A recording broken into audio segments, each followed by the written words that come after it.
혹시 고속도로에서 사고를 보고 그냥 지나치지 못하고 돕다가 오히려 당신 책임이라는 말을 듣게 된다면 기분이 어떨까요? 오늘은 다른 사람을 돕다 안타깝게 목숨을 잃은 한 순찰대원의 이야기를 통해서 이럴 때 법이 과연 누구의 손을 들어주는지 자세히 들여다보겠습니다. 자, 사건은 한 고속도로에서 시작됐습니다. 먼저 차량 사고, 그러니까 1차 사고가 났고요. 고속도로 순찰대원 한 분이 현장을 수습하기 위해 출동했죠. 맡은 임무를 수행하고 있었던 거예요. 그런데 정말 예고 없이 비극이 닥칩니다.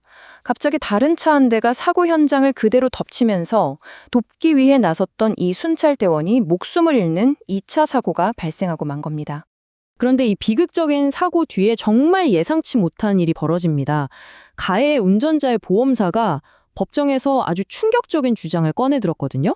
그게 뭐였냐면 사고 책임의 일부를 목숨을 잃은 피해자, 바로 이 순찰대원에게 돌리려고 한 겁니다. 보험사의 논리는 간단했어요. 고속도로는 원래 위험한 곳이다. 근데 순찰대원이 거기서 자기 안전을 충분히 챙기지 않았으니까 그 사람한테도 잘못이 있다. 결국 피해자 본인이 스스로를 위험하게 만들었다는 그런 주장이었죠. 보험사는 구체적으로 두 가지를 딱 꼬집었습니다. 첫째는 안전 경고 조치가 부족했다는 거고요. 둘째는 사고 차량에 너무 바짝 붙어 서 있어서 스스로 위험을 키웠다는 점이었습니다. 보험사의 이런 주장을 두고 법정에서 정말 치열한 다툼이 있었는데요. 과연 법원은 누구의 손을 들어줬을까요? 그 최종 판결은요, 보험사의 논리를 완전히 뒤집는 정말 많은 사람들의 예상을 깬 결과였습니다. 자, 이제 모두의 관심은 딱 하나였죠. 이 사건의 가장 핵심적인 질문. 과연 법원은 사망한 순찰대원에게 몇 %나 책임을 물었을까요? 법원의 대답은 아주 단호했습니다. 0%. 피해자의 과실은 단 하나도 없다는 거였죠. 근데 진짜 흥미로운 건 어떻게 이런 결론이 나왔냐는 거예요. 법원이 보험사 주장을 어떻게 하나하나 다 깨트렸는지 그 과정이 정말 대단합니다. 아니, 어떻게 과실 0%라는 판결이 나올 수 있었을까요? 법원은 크게 세 가지 핵심 근거를 들면서 보험사의 주장을 완벽하게 무너뜨렸습니다. 한번 하나씩 짚어보죠. 첫 번째 이유는 뭐니 해도 가해 운전자 책임이 너무나도 명백했다는 겁니다. 전방 주시를 제대로 안 한 운전자의 부주의가 이 사고의 거의 모든 원인이었다는 거죠. 두 번째, 증거를 보니까 순찰대원은 자기 할 일을 제대로 하고 있었습니다. 보험사는 경고 조치가 없었다고 주장했는데 웬걸요, 가해 차량이 들이받은 그 라바콘이 바로 그 증거였던 거죠. 주장이 그냥 정면으로 부딪혀서 깨져버린 셈입니다. 그리고 마지막 세 번째, 법원은 순찰대원이 했던 모든 행동은요, 그냥 개인적으로 부주의했던 게 아니라고 딱 선을 그은 겁니다. 이건 공적인 임무를 수행하는 과정에서 꼭 필요했던 행동이었다. 이렇게 인정을 해준 거죠.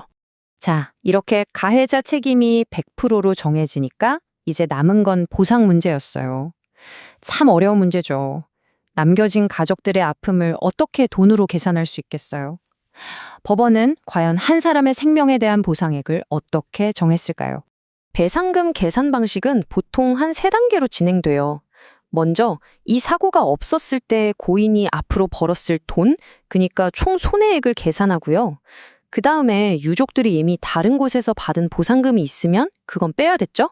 이걸 법적으로 공제라고 합니다. 그리고 마지막으로 나눈 금액을 가족들에게 어떻게 나눌지 정하는 거죠. 자, 구체적인 액수를 한번 볼까요?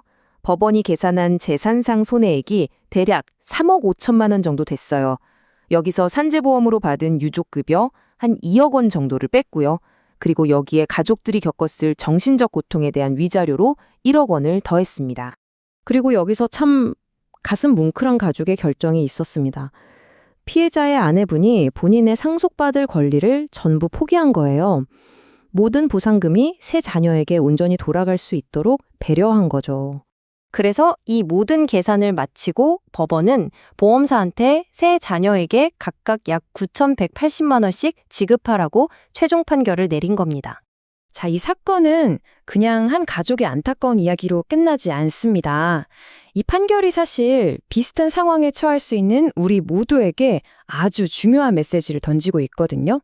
이게 사실 보험사들이 자주 쓰는 전략이거든요.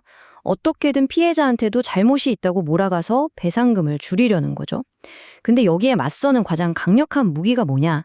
바로 블랙박스, 사진 같은 명확한 증거자는 걸 이 사건이 똑똑히 보여주는 겁니다. 결론은 이겁니다. 아무리 상황이 위험해 보여도 내가 안전수칙을 지키면서 할 일을 다했다는 걸 증명만 할 수 있다면 법은 결국 여러분 편이라는 거죠. 그래서 마지막으로 여러분께 이 질문을 드리고 싶어요. 만약에 누군가 여러분의 선한 행동을 두고 당신 잘못도 있다고 공격해 온다면 여러분은 스스로를 지킬 준비가, 그 증거가 정말 있나요?